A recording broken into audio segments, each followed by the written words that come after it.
आप सभी का पास्कल सिविल सर्विसेज में स्वागत है। मैं जितेंद्र सिंह। हम लोग जो है दो वीडियो में भाग 5 को देख रहे हैं। पहले वीडियो में हम लोगों ने कार्यपालिका के विषय में समझा। दूसरे वीडियो में हम लोग जो है राष्ट्रपति के विषय में कुछ समझा। अमेरिका के राष्ट्रपति और भारत के राष्ट्रपति में थोड़ा सा हम लोगों ने इसका झलक लिया है। अब जो है आज हम लोग को शुरू करना है राष्ट्रपति का निर्वाचन। राष्ट्रपति का निर्वाचन यानी कि चुनाव, इसके विषय में आज हम लोग को चर्चा करना है। तो हम लोग जो है बहुत सारे बच्चे जो है फोन करके और क्लास में भी बोले कि सर थोड़ा सा छोटा छोटा बनाया जाए ताकि उन लोग को जो है सहूलियत हो जाए। इसीलिए हम लोग जो है छोटा छोटा 10 मिनट 12 मिनट का वीडियो बना रहे हैं और कोई कारण नहीं है। तो राष्ट्रपति के निर्वाचन के लिए सबसे पहले होना क्या चाहिए? तो देखिए इसकी बात जो है आप देखिएगा कि अनुच्छेद 54 में किया गया है, लेकिन निर्वाचन में इसके पहले हम लोग को बात करना है इसकी योग्यता की। एकदम ये साधारण सी चीज है, लेकिन एग्जामिनेशन में एक कभी कभी पूछ देता है। तो कहता है कि कोई व्यक्ति राष्ट्रपति निर्वाचित होने का पात्र होगा यदि वह पहला भारत का नागरिक होगा। भारत का नागरिक होगा, ठीक है, यानी कि वह क्या होगा? भारत का नागरिक होगा।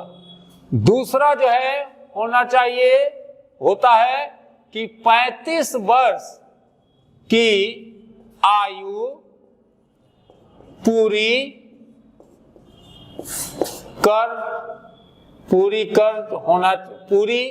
होनी चाहिए, ठीक है। और तीसरा कहता है कि लोकसभा के सदस्य निर्वाचित होने के लिए योग्य होना चाहिए। लोकसभा के निर्वाचित यानी कि लोकसभा के लिए चुने जाने की जो योग्यता है, निर्वाचित होने के लिए यानी कि योग्य है, योग्य होनी चाहिए, ठीक है। और चौथा कहता है कि लाभ के पद पर नहीं होना चाहिए। लाभ के पद पर नहीं होना चाहिए। अब ये देखिएगा कि ये तो बहुत सिंपल है कि भारत का नागरिक होना चाहिए, 35 वर्ष की आयु पूरी होनी चाहिए, लोकसभा के निर्वाचन होने के लिए, लोकसभा के सदस्य निर्वाचित होने के लिए योग्य होनी चाहिए, लाभ के पद पर नहीं होना चाहिए। तो लाभ का पद क्या है? तो देखिए लाभ का पद यानी कि जब आप सरकारी नौकरी में रहेंगे तो उसको लाभ का पद माना गया है। और देखिएगा कि एक अनुच्छेद है 58, ध्यान रखिएगा कि एक अनुच्छेद जो है 58 है, ठीक है ना। तो 58 में यह स्पष्टीकरण दिया गया है कि इस अनुच्छेद के अंतर्गत व्यक्ति केवल इस कारण लाभ का पद धारण करने वाला नहीं समझा जाएगा कि संघ का राष्ट्रपति या उपराष्ट्रपति या किसी राज्य का राज्यपाल है, अथवा संघ का जो है क्या बोलते हैं कि किसी राज्य का मंत्री है, तो वह लाभ का पद पर उसको नहीं माना जाएगा। यानी कि लाभ के पद को आप एक लाइन में आप ध्यान रखिए कि अगर आप सरकारी नौकरी में हैं, चाहे वो निम्न स्तर पे हैं या वो आप यूपीएससी क्वालिफाई करके आईएएस हैं, तो आप लाभ के पद पर माने जाएंगे। लेकिन अगर आप राष्ट्रपति हैं, उपराष्ट्रपति हैं, राज्यपाल हैं, संघ या किसी राज्य के मंत्री हैं, तो यह लाभ का पद नहीं माना जाएगा। यह जो अनुच्छेद 58 इसको क्लियर करता है। और इसी में देखिएगा कि एक अनुच्छेद 59 बहुत ये जो है देखिएगा कि बहुत माने शानदार चीज कहता है कि राष्ट्रपति के पद के लिए अनुच्छेद 59 कुछ शर्तों को रखा है। क्या शर्त को रखा है? तो राष्ट्रपति संसद के किसी सदन या किसी राज्य के विधानमंडल के किसी सदन का सदस्य नहीं होगा, और यदि संसद के किसी सदन का या किसी राज्य के विधानमंडल के किसी सदन का कोई सदस्य राष्ट्रपति निर्वाचित हो जाता है तो यह समझा जाएगा कि उसने उस सदन में अपना स्थान राष्ट्रपति के रूप में अपने पद ग्रहण करने की तारीख से रिक्त कर दिया है। यानी क्लियर है? यानी कि ये जो है 59 पर आप देखिएगा कि यह कह दिया है अनुच्छेद 59 में कि अगर कोई व्यक्ति अगर किसी विधानमंडल का सदस्य है या किसी संसद के किसी सदन का सदस्य है या किसी राज्य का राज्यपाल है या विधानमंडल का सदस्य है, तो जिस दिन राष्ट्रपति शपथ लेगा उस दिन मान लिया जाएगा कि वह जो है अपना पद छोड़ दिया है। तो यानी कि लाभ के पद को आप सिर्फ एक लाइन में समझिए कि आप सरकारी नौकरी में हैं तो आप लाभ के पद पर हैं। राष्ट्रपति का चुनाव अगर लड़ना है आपको और आप कहीं का आईएएस है या आप मान लीजिए कि अन्य किसी सरकारी नौकरी में आप कार्यरत हैं तो आपको पहले रिजाइन देना होगा, तब जाकर आप जो है यानी कि राष्ट्रपति के निर्वाचन में चुनाव में आप भाग लेंगे। तो अब हम लोग जो है आगे बढ़ते हैं और इसमें देखते हैं कि राष्ट्रपति का निर्वाचन यानी कि कैसे होता है। तो ये जो है राष्ट्रपति के निर्वाचन के लिए योग्यता था। अब जो है राष्ट्रपति की चुनाव, तो हम लोग को ध्यान रखना है कि राष्ट्रपति का जो चुनाव होता है यह अप्रत्यक्ष रूप से होता है। आपको हम पहले एक वीडियो में बताए थे कि भारत में जो चुनावी जो प्रणाली है वो दो तरह से होता है, एक प्रत्यक्ष एक अप्रत्यक्ष। तो प्रत्यक्ष चुनाव यानी कि लोकसभा के सदस्यों, राज्य के विधानसभा के सदस्यों और पंचायत के सदस्यों का चुनाव हम लोग जब पोलिंग बूथ पर जाकर जब अपने से ईवीएम मशीन दबाते हैं या बैलेट पेपर पर मार के जब चुनाव करते हैं तो इसको प्रत्यक्ष चुनाव कहा जाता है। लेकिन हमारे द्वारा चुने गए प्रतिनिधि, चाहे लोकसभा हो, राज्यों की विधानसभा हो, वो जब किसी का चुनाव करते हैं तो यह अप्रत्यक्ष कहलाता है, जैसे राष्ट्रपति का चुनाव, उपराष्ट्रपति का चुनाव। तो भारत का राष्ट्रपति जनता द्वारा सीधे जो है निर्वाचित नहीं किया जाता है, बल्कि अप्रत्यक्ष निर्वाचन पद्धति द्वारा चुना जाता है। यानी कि आप देखेंगे कि भारत का राष्ट्रपति जो है, राष्ट्रपति इनका चुनाव अप्रत्यक्ष रूप से होता है। यानी कि भारत के राष्ट्रपति का चुनाव अप्रत्यक्ष रूप से होता है। इतना तो क्लियर हो गया। यानी कि अब इसमें यह क्वेश्चन उठता है कि राष्ट्रपति के चुनाव जब अप्रत्यक्ष रूप से होता है तो उनके चुनाव में कौन भाग लेते हैं। तो ध्यान रखिए कि एक अनुच्छेद आपको 54 जो है ध्यान रखिए कि है, और 54 अनुच्छेद 54, यानी कि अनुच्छेद 54 में यह वर्णित है कि राष्ट्रपति के निर्वाचक मंडल में, यानी कि राष्ट्रपति के निर्वाचक मंडल में, ठीक है ना। यानी कि निर्वाचक मंडल का मतलब हुआ कि जो लोग राष्ट्रपति को वोट करते हैं वह राष्ट्रपति के निर्वाचक मंडल में आते हैं।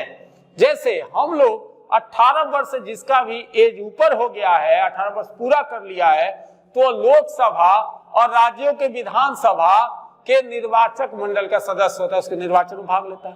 ठीक उसी तरह राष्ट्रपति के चुनाव में जो लोग वोट करते हैं, जो लोग मत देते हैं, मतदान करते हैं, उनको निर्वाचक मंडल का सदस्य माना जाता है, जिसकी जो है यानी कि बात अनुच्छेद 54 में की गई है। तो अब जो राष्ट्रपति के निर्वाचक मंडल में कौन कौन होते हैं, तो सबसे पहले आप जान लीजिए कि पहला यानी कि संसद के दोनों सदन, संसद के दोनों सदन, ठीक है ना। तो दोनों सदन कौन सा है, यानी कि लोकसभा और प्लस राज्यसभा, ठीक है ना। ये संसद के दोनों सदन, लोकसभा प्लस राज्यसभा के निर्वाचित सदस्य, ठीक है ना। यानी कि राष्ट्रपति के निर्वाचक मंडल में कौन होंगे, तो संसद के दोनों सदन यानी कि लोकसभा और राज्यसभा के निर्वाचित सदस्य होंगे। और ठीक है ना। दूसरा, यानी कि राज्यों के विधानसभाओं के निर्वाचित सदस्य, राज्यों के विधान सभा के निर्वाचित सदस्य जो है, इनके निर्वाचक मंडल में क्या होगा, शामिल होंगे। यानी कि अब आप क्लियर हो गए कि राष्ट्रपति को कौन कौन वोट देता है, या राष्ट्रपति के निर्वाचक मंडल में कौन कौन आते हैं, तो संसद के दोनों सदन यानी कि लोकसभा प्लस राज्यसभा के निर्वाचित सदस्य, और राज्यों के विधानसभा के निर्वाचित सदस्य राष्ट्रपति के निर्वाचक मंडल के सदस्य हैं। और इसमें एक और चीज देखिएगा कि जैसे कि आप दिल्ली का नाम सुने, तो दिल्ली यानी कि एक संशोधन संविधान में किया गया जिसको कहा जाता है 70वां संविधान संशोधन। 70वें संविधान संशोधन 1992 के द्वारा दिल्ली राष्ट्रीय राजधानी क्षेत्र और पुदुचेरी संघ राज्य क्षेत्र की विधानसभा के निर्वाचित सदस्यों को भी राष्ट्रपति के निर्वाचन मंडल में शामिल कर दिया गया। यानी कि 70वां संविधान संशोधन अधिनियम 1992 में क्या किया गया कि दिल्ली यानी कि क्या है, राष्ट्रीय राजधानी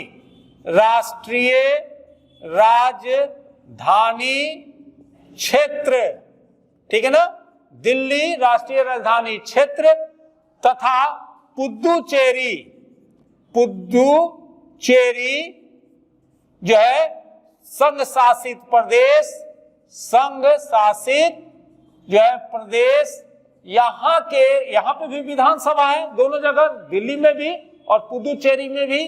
तो यहाँ के भी जो सदस्य, विधानसभा के सदस्य जो निर्वाचित सदस्य है, उनको भी राष्ट्रपति के निर्वाचक मंडल में शामिल कर दिया गया।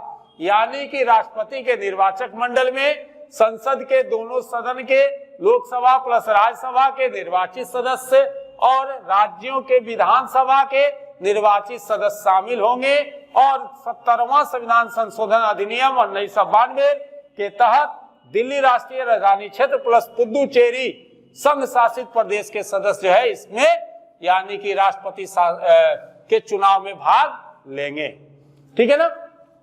अब जो है एक चीज और ध्यान रखिएगा, परीक्षा में पूछता है कि कौन जो है राष्ट्रपति के चुनाव में भाग नहीं लेते हैं। तो ध्यान रखिए कि राष्ट्रपति के चुनाव में भाग वो नहीं लेते हैं जो संसद के दोनों सदन यानी कि लोकसभा राज्यसभा में जो मनोनीत सदस्य हैं और राज्यों के विधान परिषद के सदस्य। तो खैर ये अलग बात है। अब हम लोग जो है इस पे थोड़ा सा ये काम कर लेते हैं। तो इसमें हम लोग ये परीक्षा में पूछता है, इसलिए थोड़ा हम इसको चाहते हैं कि आपको क्लियर कर दे कि देखिएगा कि राष्ट्रपति के निर्वाचक मंडल में नहीं आते हैं या राष्ट्रपति के चुनाव में भाग नहीं लेते हैं। तो कौन? तो पहला संसद के दोनों सदन यानी कि लोकसभा प्लस राज्यसभा के मनोनीत मनोनीत सदस्य। ध्यान रखिएगा कि मनोनीत सदस्य की बात की गई है कि राष्ट्रपति के चुनाव में निर्वाचक मंडल में हुए नहीं आते हैं जो लोकसभा और राज्यसभा के मनोनीत सदस्य हैं। यानी कि राज्यसभा में 12 सदस्य मनोनीत होते हैं, सदस्य मनोनीत होते हैं, मनोनीत ये जो है भाग नहीं लेंगे। लोकसभा में एंग्लो इंडियन जो होते हैं 2 सदस्य मनोनीत जो होते हैं, मनोनीत ये भी राष्ट्रपति के चुनाव में भाग नहीं लेंगे। और दूसरा देखिएगा कि जिस राज्य में विधान परिषद है, विधान परिषद, ठीक है ना, यहां पर हमने क्या लिखा, विधान परिषद, इसके सदस्य जो है राष्ट्रपति के चुनाव में भाग नहीं लेते हैं। ठीक है, ये थोड़ा सा हम लोग परीक्षा में आता है इसलिए हम लोग थोड़ा सा इस पर डिस्कस कर लिए। तो अब जो है आप देखेंगे कि हम लोग थोड़ा आगे बढ़ते हैं इसमें। अब राष्ट्रपति के निर्वाचन में जो है संसद के दोनों सदन और राज्यों के विधानसभा जो है के सदस्य भाग लेते हैं। तो इसके लिए अब जो है थोड़ा सा हम लोगों को ये कर लेना है कि राष्ट्रपति के चुनाव में अगर आप उम्मीदवार बनना चाहते हैं तो आपको नामांकन पत्र यानी कि जब नॉमिनेशन कीजिएगा तो कम से कम 50 जो है मतदाता यानी कि 50 मतदाता का जो है समर्थन मिलना चाहिए।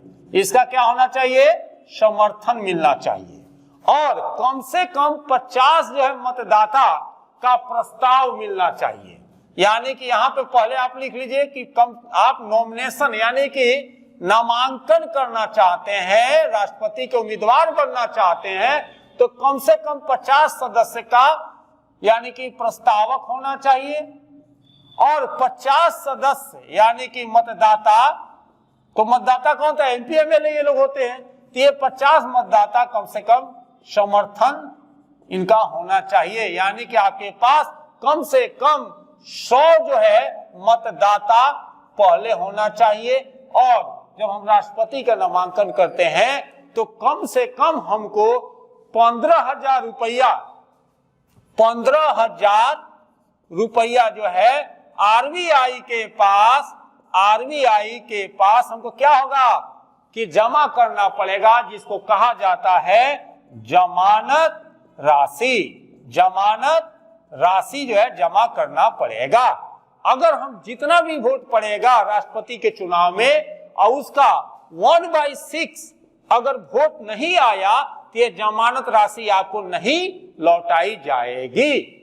ठीक है ना, यानी कि आपको राष्ट्रपति का चुनाव में लड़ने के लिए जो है आपको नामांकन करना होगा। नामांकन में कम से कम 50 मतदाता प्रस्तावक होनी चाहिए और 50 मतदाता समर्थन करना चाहिए। फिर नामांकन में आरबीआई के पास जमानत राशि के रूप में 15,000 रुपया जमा करना होगा।